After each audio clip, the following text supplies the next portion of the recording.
वहाँ है अंतरिक्ष में ध्वनि। यह एक ऐसा सवाल है जो अक्सर लोगों के बीच भ्रम और बहस का कारण बनता है। दरअसल उत्तर कुछ जटिल है और ध्वनि कैसे काम करती है और अंतरिक्ष की विशेषताओं की समझ की आवश्यकता है। इस मामले पर कई वैज्ञानिक अध्ययन कर रहे हैं। इस वीडियो में हम आपको बताने जा रहे हैं कि क्या अंतरिक्ष में ध्वनि होती है, ये कैसे संचरित होती है और इसके लिए आवश्यक विशेषताएं क्या है। जब हम ध्वनि के बारे में सोचते हैं तो हम आमतौर पर इसे हवा में कणों के कंपन को देखने की क्षमता के साथ जोड़ते हैं। पृथ्वी पर उदाहरण के लिए ध्वनि तरंगों के माध्यम से फैलती है जो हमारे आसपास के गैसीय माध्यम में यात्रा करती है।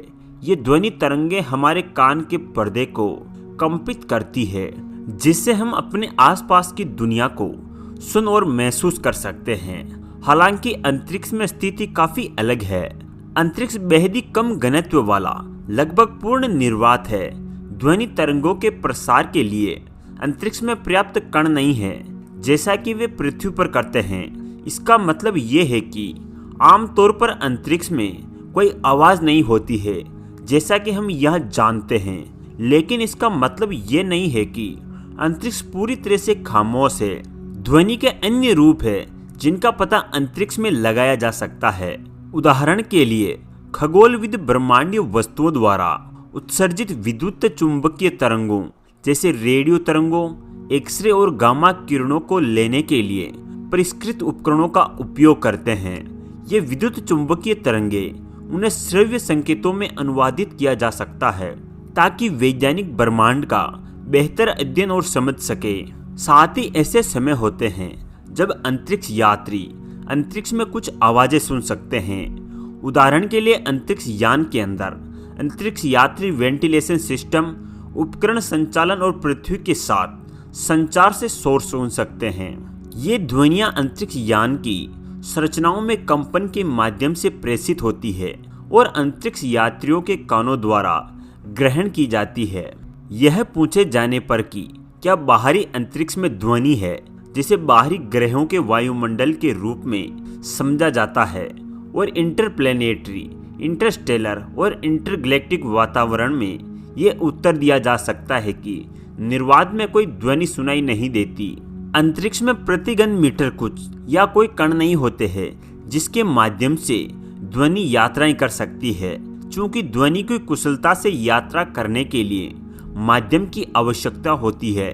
ध्वनि तरंगें जिस माध्यम से यात्राएं करती है उसके आधार पर विशिष्ट गति से यात्रा करती है। चूंकि ध्वनि केवल हवा का कंपन है और अंतरिक्ष में कोई कंपन हवा नहीं है, इसका मतलब ये है कि कोई आवाज नहीं है। अगर हम एक अंतरिक्ष यान में बैठे हो और दूसरा अंतरिक्ष यान फट जाए तो हमें कुछ सुनाई नहीं देगा। विस्फोट करने वाले बम, दुर्घटनाग्रस्त क्षुद्र ग्रह, सुपरनोवा और जलते हुए ग्रह अंतरिक्ष में बिल्कुल शांत है। बेशक अंतरिक्ष यान के अंदर आप अन्य चालक दल के सदस्यों को सुन सकते हैं क्योंकि अंतरिक्ष यान हवा से भरा हुआ है। अलावा एक इंसान हमेशा खुद को बोलते या सांस लेते हुए सुन पाएगा। जैसे अंतरिक्ष शूट में हवा जो आपके जीवन का समर्थन करती है उसमें ध्वनि भी होती है। लेकिन अंतरिक्ष में तैरते स्पेस सूट में दो अंतरिक्ष यात्री सीधे बात नहीं कर पाएंगे, चाहे वे कितना भी चिल्लाए, भले ही वे कुछ सेंटीमीटर की दूरी पर ही क्यों न हो। सीधे बोलने में उनकी असमर्थता उनके हेडफोन के हस्तक्षेप के कारण नहीं है, बल्कि अंतरिक्ष का निर्वात है जहां कोई आवाज नहीं है। इसलिए space suit two way radio communicator से लैस है। रेडियो इलेक्ट्रोमैग्नेटिक रेडिएशन का एक रूप है जो प्रकाश की तरह अंतरिक्ष के निर्वात में पूरी तरह से यात्रा करता है। अंतरिक्ष यात्री का ट्रांसमीटर ध्वनि तरंग को रेडियो तरंग में परिवर्तित करता है और अंतरिक्ष के माध्यम से रेडियो तरंग को दूसरे अंतरिक्ष यात्री को भेजता है जहां इसे दूसरे को सुनने के लिए वापस ध्वनि में परिवर्तित किया जाता है।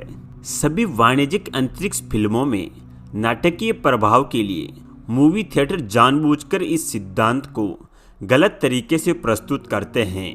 यदि आप कुछ भी सुन सकते हैं तो एक अंतरिक्ष यान का मुख विस्फोट ध्यान देने योग्य नहीं होगा। लेकिन स्टार वॉर्स जैसी गाथा जहाजों की लहजों से फायरिंग की शानदार आवाज और जहाजों और ग्रहों के विशाल विस्फोट का वर्णन करती है। हम जो कर सकते हैं वह खगोलीय पिंडों की ध्वनि देना है, जो कि क्या है, इसे सोनाफाइंग कहा जाता है। ये विकिरण प्लाज्मा आदि की तीव्रता को परिवर्तित करने के बारे में है। अंतरिक्ष में होने वाली चीजों की कुछ असत्य ध्वनियों में जो हमें एक अजीब मात्रा की घटना दे सकती है।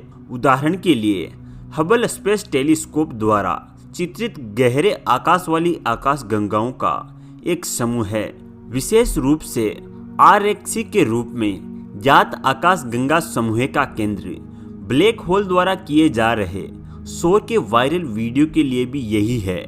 मंगल ग्रह पर एक वायुमंडल है, लेकिन ये इतना पतला है कि मनुष्य के कान पृथ्वी पर आवाज नहीं सुन सकते। नासा के इनसाइट मिशन के लिए धन्यवाद। हम सुन सकते हैं कि मंगल ग्रह पर हवा कैसे चल रही है। 1 दिसंबर 2018 को अंतरिक्ष यान के सेमोमीटर और बैरोमेट्रिक प्रेशर सेंसर मंगल ग्रह के एलिसियम क्षेत्र से बहने वाली 10 से 15 मील प्रति घंटे की हवा में कंपन का पता चला। सिस्मोग्राफ रीडिंग मानव श्रवण की सीमा के भीतर है, लेकिन स्पीकर और मोबाइल उपकरणों पर लगभग सभी बांस को सुनना मुश्किल है। ऐसा करने के लिए वीडियो में मूल ऑडियो और एक संस्करण दोनों होते हैं, जो मोबाइल उपकरणों पर इसे सुनने में सक्षम होने के लिए 2 सप्तक बढ़ाए जाते हैं।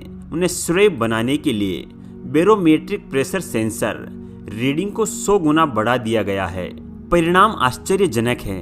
यदि मंगल पर पृथ्वी की तुलना में बहुत पतला वातावरण है, पृथ्वी के वायुमंडलीय दबाव के केवल 1% के साथ स्थानीय और वैश्विक स्तर पर हवा और धूल के तूफानों के पर्याप्त स्तर है।